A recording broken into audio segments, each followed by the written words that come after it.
भगवान राम और शबरी की भक्ति।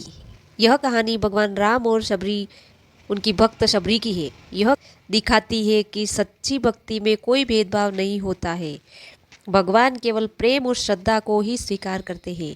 शबरी एक आदिवासी स्त्री थी जो जंगल में रहती थी। उनकी अपने जीवन में केवल भगवान राम के दर्शन की इच्छा रखी थी और उन्हीं की भक्ति से अपना जीवन समर्पित कर दिया था।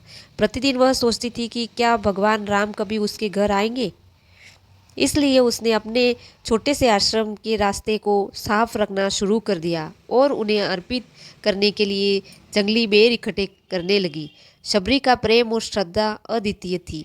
वह हमेशा भगवान राम के लिए मीठे मीठे बेर तोड़कर लाती और उन्हें चख कर देखती कि वह कहीं खट्टे बेर तो नहीं है, क्योंकि वह भगवान को केवल मीठे बेर ही अर्पित करना चाहती थी। हालांकि यह परंपरागत रूप से सही नहीं माना जाता, लेकिन शबरी का इरादा केवल भगवान राम को प्रसन्न करने का था। एक दिन भगवान राम और लक्ष्मण सीता जी की खोज में उस जंगल में गुजर रहे थे। उनकी भक्ति से प्रभावित होकर भगवान राम खुद शबरी के आश्रम में आए।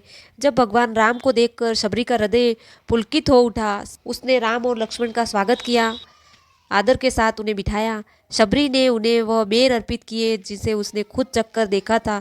भगवान राम ने उन बेरों को बड़े प्रेम से खाया और उनकी सच्ची भक्ति से अभिभूत हो गए। लक्ष्मण को यह देखकर थोड़ा आश्चर्य हुआ कि भगवान राम चखे हुए बेर कैसे खा रहे हैं, लेकिन भगवान राम ने लक्ष्मण से कहा कि यह शबरी का प्रेम है जो इन बेरों में मिठास भर देता है। शबरी की भक्ति, सच्चाई और प्रेम के कारण भगवान राम ने उसे आशीर्वाद दिया और कहा कि सच्चे मन से जो भी उनकी भक्ति करेगा वह उनके हृदय में निवास करेंगे।